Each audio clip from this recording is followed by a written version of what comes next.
Welcome, everybody. I am your girl, Trae Holiday, and I get to have a great interview right now with a few folks that are working on the What the World Needs Now initiative. Joining me right now is Davida Ingram. Hi, Davida. Hi, Trey. How are you? I'm doing well. Well, great to have you with us today. It's good to be here. I love your studio. Oh, thank you. We're working on it over here at Converge, but really we love to get people in here so we could talk about what's going on in community. Tell the people what the Dreamathon and the What the World Needs Now initiative is all about. Sure. So we started what the world needs now as a conversation, getting ready for fall and winter. If you think about last fall and winter, it probably was a tough time. We definitely were at the first leg of the pandemic. We were going into the colder, shorter days, and just to be with it, we wanted to team up with artists, cultural workers, community organizers, because quite often they know what our community needs. And what we found out from doing research and doing things around public health during the pandemic is when communities are able to shape the response to the pandemic, we do better. And we love art and culture, so we wanted that at the center. And so there are so many artists, Will Jordan in Tacoma, Carlarans, Rell Be. There are so many different artists that teamed up. I'm particularly excited that we get to show solidarity work too. Our Pacific Islander communities and Native communities have done a tremendous job in their cultural response to COVID. And we know right now that Black and Latinx communities need a little bit more support to get over the finish line. And of course, coming out in the late fall, we're going to have the kids' vaccination campaigns likely. And we often still have a lot of questions. So we wanted to leave the space to say, hey, these are the months where we get together. I don't know about you, but my family does Thanksgiving, Christmas, the winter holidays across faith. And we wanted it to be special, even on down to Halloween. In a week, we're going to do Halloween. I love Halloween. My dad was born on Halloween. So, we got to figure out what we can do to stay safe together and also to make sure people have what they need and can honor their decisions. Well, I really appreciate the intersectionality of looking at COVID through an artistic lens. What are some of the things that folks are doing as part of this amazing initiative and campaign to bring out what they know community needs are as you guys are asking real specific questions and people are able to do it in such a wide variety of ways? Okay, so I'm going to tell you what happened this weekend. There's a lot, and I'm trying to keep it short because I'm really excited about this project. But over the weekend, we did the kids clinic, and we teamed up with two artists. One was a young Native American artist named Victoria Oliveira, and she got to rock with children who are under 12. Because a lot of times when we talk about unvaccinated people, we don't really put the babies who are under 12. I know my middle school folks don't think of themselves as babies, but there are babies. They're unvaccinated, and they should have a say. So we had them team up with Dr. Ben Danielson, who I love, and Aaron Dixon, who of course was one of the co-founders for the Seattle chapter of the Black Panthers. And they had our art hangout. So they made art over Saturday just to talk about what the kids' pandemic experience is, but also to get to the community conversation. Some of the things that are happening in schools are really important for us to pay attention to. I know I was just talking to my godchildren's mom. She's a dear friend of mine, and she was explaining, hey, there's stuff going on with school buses. Sometimes the school buses aren't here. Other families are trying to figure out in school or online. And those are important conversations. So we used art because most young people, if they're in school, they're wondering, how do I wear my mask? How do I hang out with my friends? And then if they're online, they have a really flat experience. So we had to make it fun. So that's how we're doing creative things. I'm really excited that Rell Be and Carl Arons are going to do the virtual dance party too. So there's many different things that are happening. And I would be really remiss if I didn't shout out the Pacifica Wayfinders. They are a cultural dance group, but they also knock doors to get their community vaccinated. So there are a lot of different things that we've been doing. Wow. And when you talk about this initiative, I mean, it sounds like there's so many things going on. What is the real goal here? What was it? Was it just to be having discussions in community? You talked about understanding community needs. Was it to promote the vaccine? What are some of the things that are really guiding this initiative? I think long term, there is a campaign called the Well Why campaign, and that's designed for communities of color to really speak up and say, these are the solutions that we want to see. And I'm excited that one part of this work is really asking communities of color, you may not always think about it, but health is your right. How do you want that right to be realized? And who do you need to listen to you? Because I know from working with soul clinics during the spring and summer, our communities need so much more than a shot in the arm. And COVID is just the tip of the iceberg. It literally just got here. There's so many other things that we've been dealing with. So if you look at the chronic underlying issues, that's one thing. But the other thing is, it's the systems that we live in that keep us unhealthy. There's nothing unhealthy about us. And so the strength and culture is at the center. And actually having that synergy between, let's use creativity. Let's get incredibly creative about our response to the pandemic, because I do equity stuff. You can't lie about COVID. Yeah. You either get it right or you don't. And it's important for us to get it right. And that's why I like having artists at the center. Well, this is really exciting. I remember when I first saw some of the initial promotion for this, and I went, wow, like this is a different way to approach this.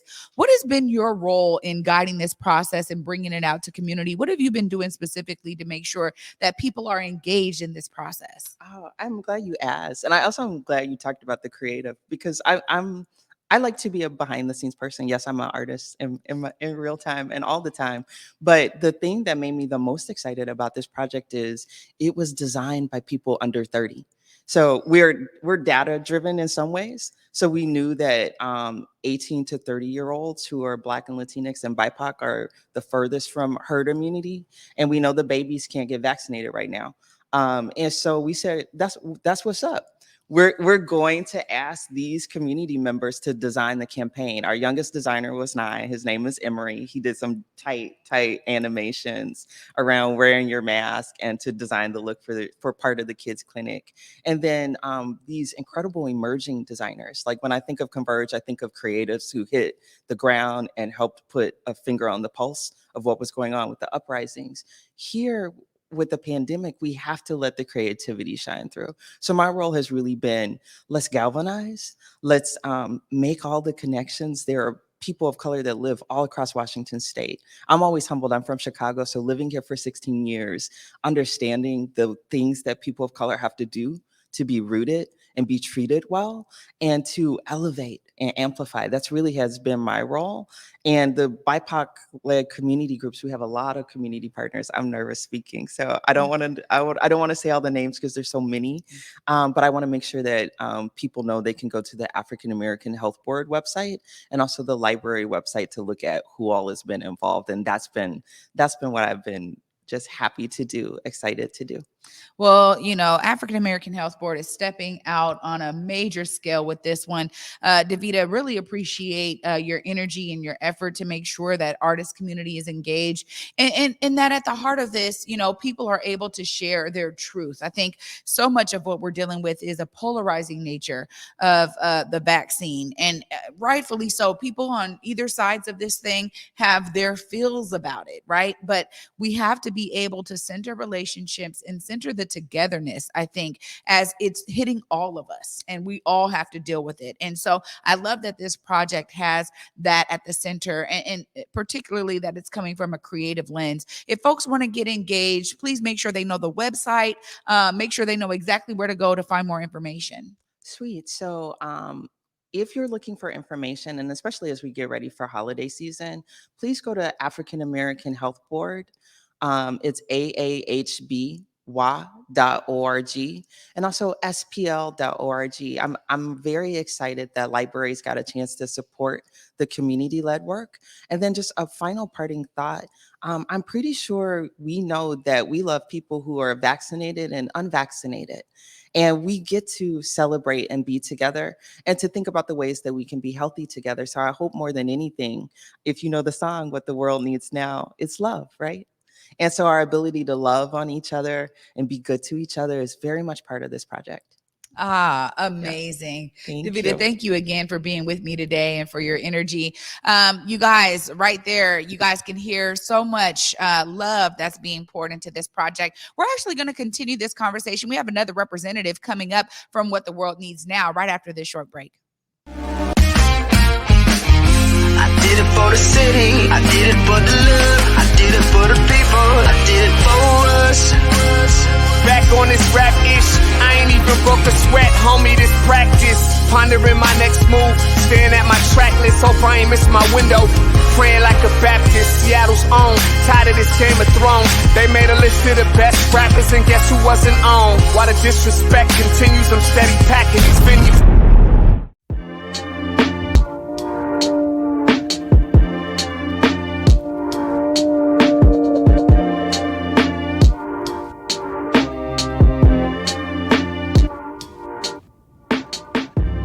Converge Media produces culturally relevant content for Black and urban audiences.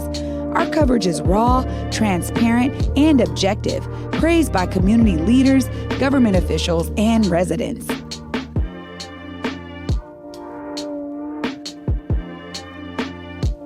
Support Converge Media today via Venmo, Cash App, or PayPal at Converge Media.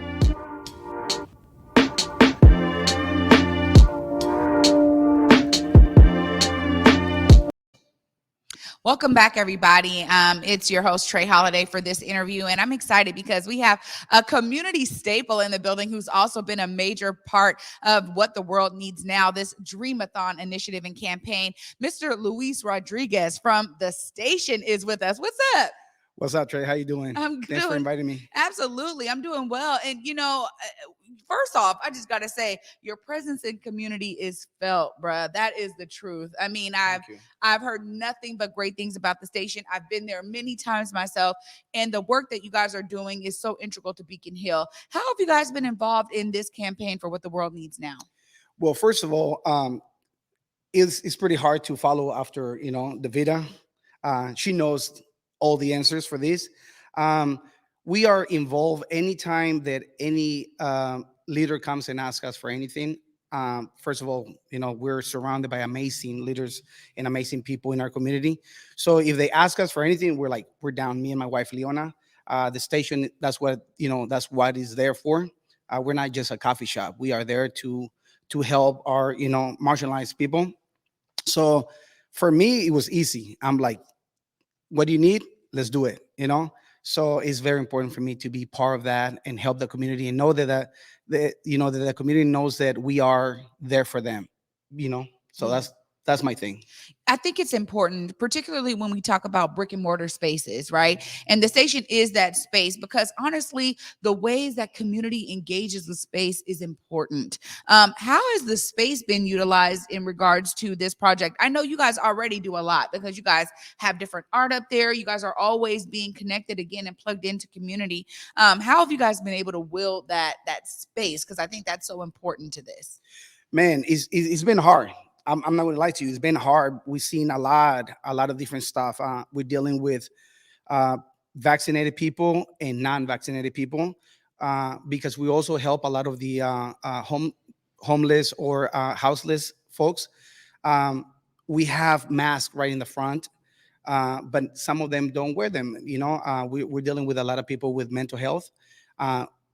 We get to know their names and we have to talk to them as a human being, like, hey, Tony, you need to wear your mask. There's other people in here. So it's been very difficult, but it's also learning. It's been a very humble learning experience for us, the station. Also being parents of two beautiful young, kings, having to go home and talk to them, educate their friends and stuff. It's been challenging, but it's been also very beautiful. I feel like our community has been closer than ever. Yeah, I think you're right, Luis. I mean, a lot of times folks talk about this. I talk about it, the polarizing nature of the COVID vaccine, how I see it happening in our communities, right? Because you have people that are shaming on either side, right, whether you got the vaccine or you didn't get the vaccine. It's a lot of different conversations happening. But I think one of the greatest things about space, particularly the station, is that it provides that opportunity for folks to feel comfortable wherever they are. And I think that you just said it in terms of building that relationship with folks so that you're using their names, right? And you're really coming at them in a relational way and with that kind of approach. When you guys thought about the station, in its inception, I mean, I want to ask you, clearly you guys are doing the work that you guys set out to do, but this COVID thing hit everybody. How did you course. guys deal with the adjustments that you had to make for COVID? Oftentimes, a lot of our small spaces were closed, Right. and I'm so glad to see that you guys have been able to continue to stay open through this. Right. How was that for you guys? Again, it was very humbling experience. It was very challenging experience as well. Um, we did it through, the love of the community. It really showed how much the community loved us, and I know that it was something that we've been watering for years. And I think that us doing all that work has finally like paid off in ways that people know that we have love and compassion for for everybody. And I think that people sees that, and now they can be like, oh, I think that that's what I'm supposed to do. So I think that the blessing about this whole COVID is that, like I said earlier, has brought a lot of people together. And I think that we've been we've been navigating in ways that if it wasn't for COVID, we would not been able to. Yeah, we're also having a lot of conversations that I wish we were not having these conversations, but we're having conversations about having compassion and love, humility for people in ways that it wouldn't happen if it wasn't for COVID-19. So I've been seeing people who keep judging people who are not vaccinated, and we having those conversations of like, yo, like not everybody has that, like not everybody can go to a place. That's why this is so nice. When they told me that they were going to do that at the station, I jumped on it like, yes, let's do it, because we're bringing it to them. A lot of folks don't have a car, a lot of people don't let them in the bus. So yeah, so it's been a beautiful navigation. Yeah, that's a beautiful way to use Yeah. space. Again, it's about making these necessary adjustments for Right. all of us, and then being responsive to community needs, which I know is obviously, as Davida just Right. pointed out, a major part of what the world needs now. And I love what she just said about it being love. That's what Right. the world needs. And I think one of the things that I've experienced at the station is you and your wife's love of the Right. community. And I Right. think, I just want to give you guys a shout out. She's right here off camera. I just want to give you guys a shout out, because the beautiful nature of that is very touching. Right. And to me, it reminds me of exactly what our communities have always been, made of, right? Right. It was, hey, my next door neighbor could raise me too. It wasn't this individualistic Right. nature that I think we see now. And you guys are really breaking the mold, because I think during the rise of technology, a lot of people have been more and more individualized. Right. And I think you're right. COVID is bringing us together in Yeah. an amazing way. And I'm glad that the station is a part of it. I mean, as you think about this campaign, I know it's going to be kind of doing a good wrap up Right. this weekend, but what are some of the things that, you're really walking away from by being included in this amazing initiative? Man, what am I walking away? Like learning experience wise, um, definitely needing the love of my community. I know that, like I said, and I know I know I keep repeating this, but um, loving the community and your community loving you is been the most remarkable thing that I experienced. Having a wife that loves me and loves that community as well. Having two young kids who are, me being Mexican, my wife being black, and then being black Mexican. That is so like that, we've been talking to our community for years since our kids were babies. We opened the station 11 years ago. So now my child just turned 18 and the other one 15. So we got two young black men walking out in the streets. So we put our babies in social media since they were babies, right? Because we were trying to let the community see these are my children, these are your children. Raising our children around a community, around, and I said this before in other interviews, is I'm raising soldiers around my babies, and those are my community. So when you see Mauricio and Leonardo, you know who they are. So I know that at the end of the day, years after we put that, like, a lot of people says, why do you put your kids on social media? I will never do that. Like, I don't do that. And I understand, I understand the fear, because there are some people who are bad in this world, right? I did that to show them these are my children, please take care of them. So now that this happened with COVID-19, now I see the results that that they work and they are taking care of my kids. So that's to me, that's what I take out of this, that my community loves me and I love my community. It's a Yeah. beautiful, beautiful message. And honestly, Luis, I'm just, again, love the work you guys are doing. I think we need so many more spaces like the station that are really foundationally built on love and on pouring that love out to community the ways that you have. And, I got to say, I mean, this What the World Needs Now campaign is just one of the many things Yes. that you guys have really been engaged with and involved in to utilize that space so that folks understand it is a community space. So Right. just thanking you again. Before I let you go, I got to give you some time to give that shout out to the station. If folks who haven't been Thank there, you. let them know exactly where to come so that they can support the station and the amazing work you guys are doing up there on Beacon Hill. Thank you so much, Trey. Yes, the station is in Beacon Hill, in the heart of Beacon Hill. We are right in front or right next to the light rail station. We are the first business right outside. As you come out of the light rail, we are right on the right next to this block of bamboo trees. Please come through, come and visit us. And we have nothing but love for you guys, even though some of the people, they don't agree with our message. That's okay. We love them too.